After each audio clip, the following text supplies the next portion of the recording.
Students కి GMS మహిళా police వాళ్ళకి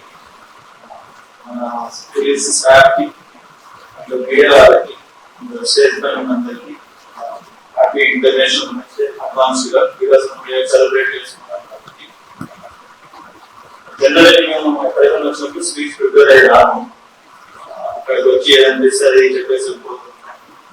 బట్ ఈరోజు వచ్చేటప్పుడు నేను అడుగుతున్నాను ఏం చెప్పాలి.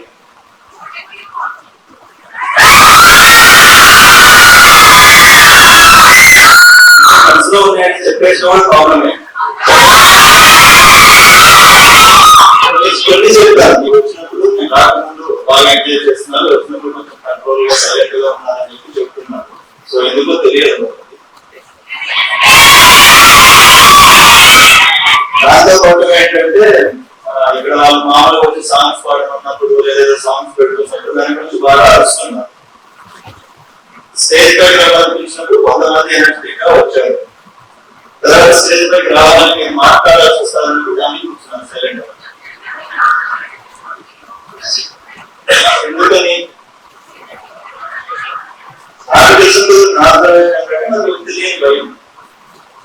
స్టేజ్ పై వచ్చి మాట్లాడాలి కానీ ఒక వ్యక్తి మాట్లాడాలని నాకు తెలియని భయం. ఇప్పుడు జనరల్ వెహికల్ చూడడం మాట్లాడడానికి కారణం ఏంటంటే అభివృద్ధి భయకంటే బాగోదు కాబట్టి మాట్లాడుతుంది అంతే, అంతకుమించి ఇంకేం లేదు. బట్ ఆ భయం అన్నది నాకు రకరకాలుగా ఉండదు, రకరకాల విషయాల్లో ఉండదు. ఒకటి మన కెరీర్ గురించి కావచ్చు, లేదా పబ్లిక్ లీడర్స్ మాట్లాడాలంటే కావచ్చు, లేదా మన లైఫ్ స్టైల్ కావచ్చు, లేదా ఏదైనా ఒక ఎగ్జామ్ ఉంది, ఎగ్జామ్ సరిగా రాస్తామని కావచ్చు, రకరకాలుగా ఉంటుంది. అందులో ఉమెన్స్ ఇంకా చాలా ఎక్కువ అయ్యారు. ఒకప్పుడు నేను ఇలాగా భయపడ్డ వాళ్ళని ఎప్పుడు వస్తే మన లాస్ట్ అయితే. సో అందుకని జనరల్ గా ఎక్కడైనా మనకు ఫస్ట్ కనిపిస్తుంది కనుక్కున్న వాళ్ళు కనిపిస్తుంది. ముందున్న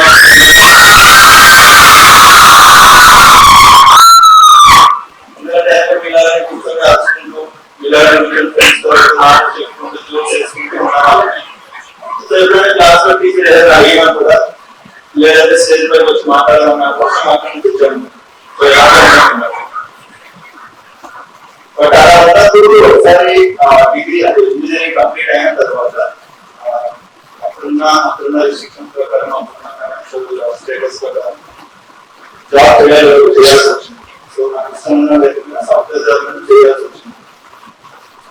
బట్ ఎగ్జామ్ రాయాలి అనుకున్నప్పుడు మీలాగే రకరకాల డౌట్స్ ఉంటాయి కదా, అవుతుందా అవ్వదా, మనకి కాన్ఫిడెంట్ ఉండాలి, రకరకాల ఇష్యూస్ ఉంటాయి.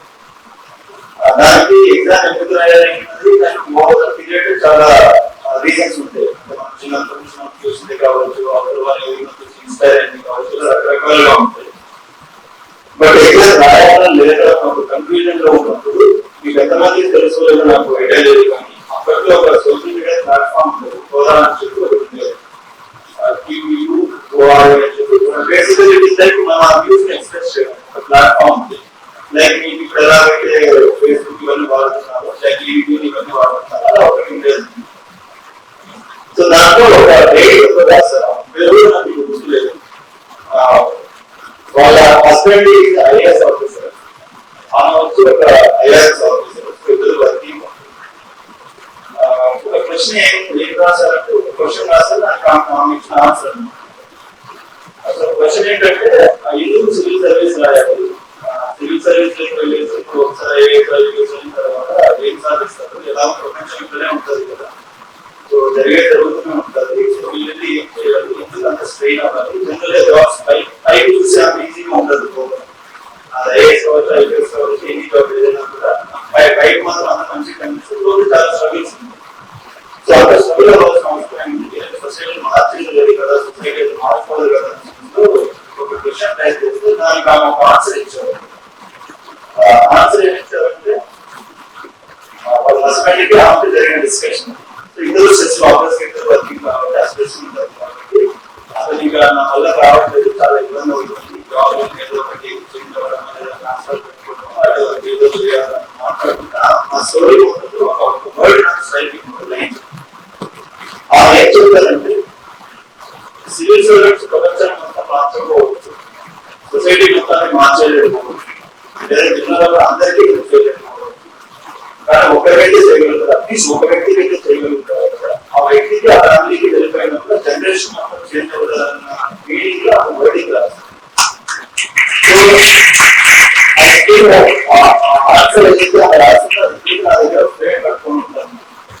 దానికి రీజన్ ఏంటంటే ఈ ఎగ్జామ్ రాయాలా లేదా అన్న కన్ఫ్యూజన్ లో ఉన్నప్పుడు తర్వాత రిపీట్ మనం నేను పక్కన మనకు ఎగ్జామ్ రాయలేదు, ప్రాబ్లం లేదు, ట్రై చేయలేదు.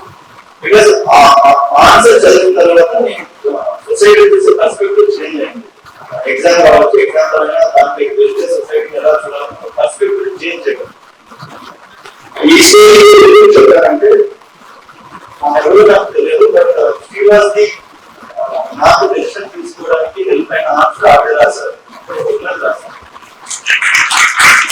సో మనకి అందరూ మా ఇంట్లో పేరెంట్స్ ఉంటారు. సో అమ్మ వాళ్ళు కావచ్చు, అక్క వాళ్ళు కావచ్చు, సిస్టర్స్ కావచ్చు, ఫ్రెండ్స్ లో వాళ్ళు కావచ్చు, అందరూ రకరకాల ఇన్ఫ్లుయెన్స్ ఉంటారు.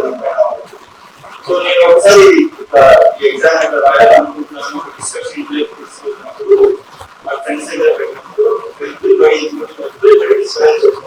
డిస్కరేజ్ అంటే నువ్వు రాయలు తిరుగుతున్నాను కాదు. ఒకవేళ అది క్లియర్ అవ్వకపోతే ఏంటి పరిస్థితి? లైక్ 4-5 years స్పెండ్ చేయాలి, ఆల్రెడీ జాబ్ చేస్తున్నాను, ఫైనాన్షియల్ స్టడీస్ ఉంది, హై ఫైనాన్షియల్ స్టడీస్ కాదు, తర్వాత మళ్ళీ ప్రైవేట్ సెక్టర్ జాబ్ వస్తారు. Because once private sector competitive work కావచ్చు అది తీసుకోవాలి. సో క్లియర్ అవ్వకపోతే ఏంటంటే ఈ భయాలు ఆ భయాన్ని తెలిసిన టైంలో నాకు అవేనా ఆ భయాన్ని పోగొట్టి కొంచెం కాన్ఫిడెన్స్ ఇచ్చి నువ్వు ఓకే ట్రై చేసి చెప్పిన వాళ్ళు మాట్లాడారు. సెలెక్ట్ అవ్వకపోతే సమయాన్ని మళ్ళీ ప్రైవేట్ జాబ్ చేసుకుంటాం.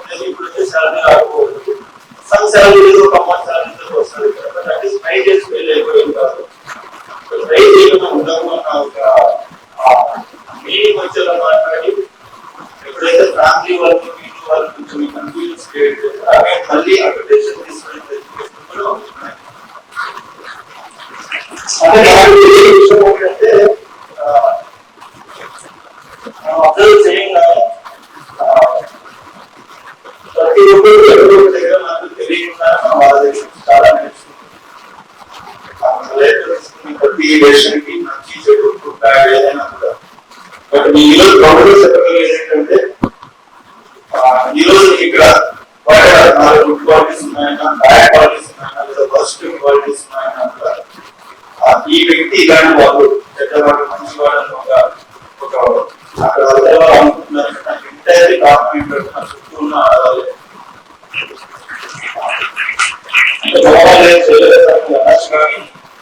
చేస్తారు, వాళ్ళ సపోర్ట్ వాళ్ళు చేస్తారు. బట్ ఎమోషనల్ కావచ్చు, లేదంటే మనం డెసిషన్ మేకింగ్ లో కావచ్చు, ఆడవాళ్ళని కష్టంగా మగవాళ్ళు తీసుకోవాలి. నా పర్సనల్ ఎక్స్పీరియన్స్ జనరల్ ఏం చేస్తారంటే మగవాళ్ళు డెసిషన్ తీసుకునేటప్పుడు చాలా కన్ఫ్యూజన్స్ ఉంటుంది. ఇది తీసుకుంటే ఏమవుతారు, ఫ్యామిలీకి ఏమవుతారు, వాళ్ళేమవుతారు, వీళ్ళేమవుతారు, రకరకాల థాట్స్ ఉంటాయి.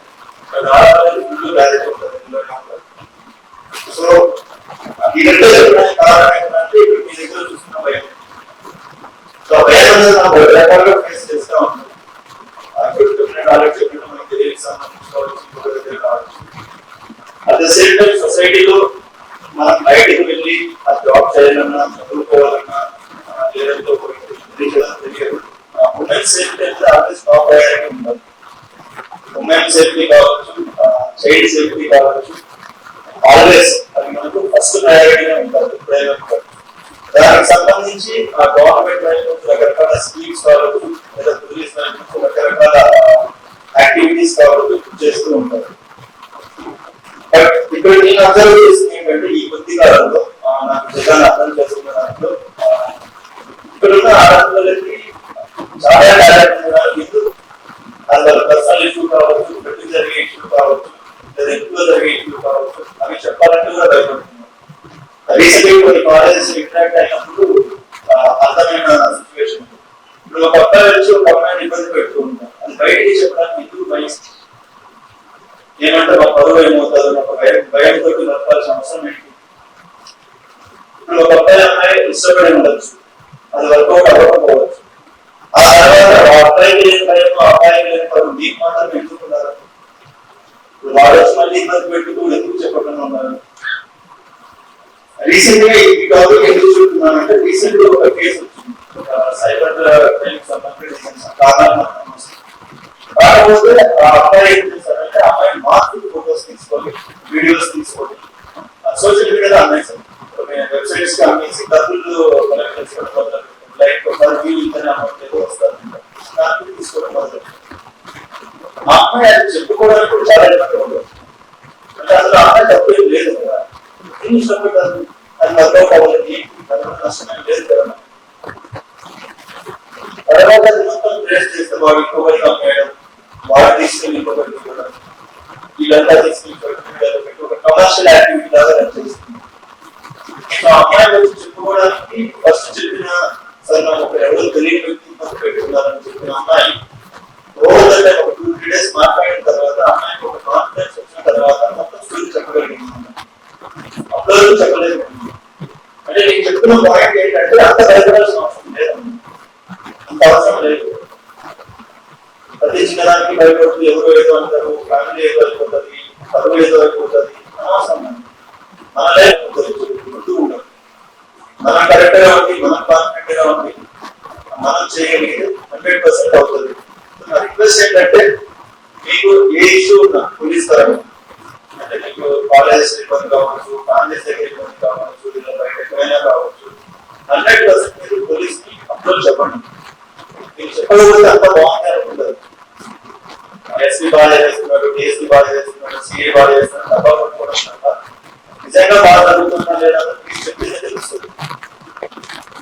కొన్ని మిస్టేక్స్ తెలిసి జరగవచ్చు, కొన్ని మిస్టేక్స్ తెలియని జరగవచ్చు. మా వైపు సపోజ్ మీరు ఒక కానిస్టేబుల్ కి వెళ్ళినప్పుడు ఆ కానిస్టేబుల్ సరిగా రెస్పాండ్ అవ్వకపోవచ్చు. బట్ అలాగే పెట్టేది పోలీస్ డిపార్ట్మెంట్ రెస్పాండ్ అవ్వదని బాధ కదా. సో ఇన్ కేసు అతను రెస్పాండ్ అవ్వకపోతే అర్థం చెప్పాలి. చెప్పకపోతే ఎవరికి తెలియదు. ఎందుకంటే ఒక వ్యక్తి మంచివాడు ఉండొచ్చు, ఒక వ్యక్తి చెడ్డవాడు ఉండొచ్చు, అందరూ మంచివాళ్ళు ఉండాలనే గ్యారంటీ లేదు. సో నా రిక్వెస్ట్ ఏంటంటే, మహిళా పోలీస్ స్టేషన్ కావచ్చు, లేదంటే రెగ్యులర్ పోలీస్ స్టేషన్ కావచ్చు, లేదా రోడ్డు పైన కనిపించే ఏ పోలీస్ వ్యక్తికి అయినా కావచ్చు, ప్రాబ్లం చెప్పండి. ఇన్ కేసు వాళ్ళు రెస్పాండ్ అవ్వట్లేదంటే మీరు ఎవరినైనా కాంటాక్ట్ అవ్వచ్చు, నా ఆలోచన. సో మీరు ఏ టైంలో ఫోన్ చేయడం ప్రాబ్లం లేదు. In case phone message drop చేయండి. మెసేజ్ చేయడానికి పెద్ద టైం పడదు, 100% రెస్పాండ్ అవుతుంది. బట్ మీరు చెప్పకపోతే మాత్రం తెలియదు దయచేసి. ఎందుకంటే ఏదైనా పెద్ద దగ్గర ఇదే పాయింట్ చెప్తున్నాను. ఈరోజు కాలేజ్ స్టూడెంట్స్ చెప్పండి, డిఎంఎస్ ఫస్ట్ టైం కొంతమంది చెప్పారు, ఎన్ని నెంబర్స్ కూడా ఉంటాయి మనకి. 112 నెంబర్ కావచ్చు, లేదా 1098 నెంబర్ కావచ్చు, 1930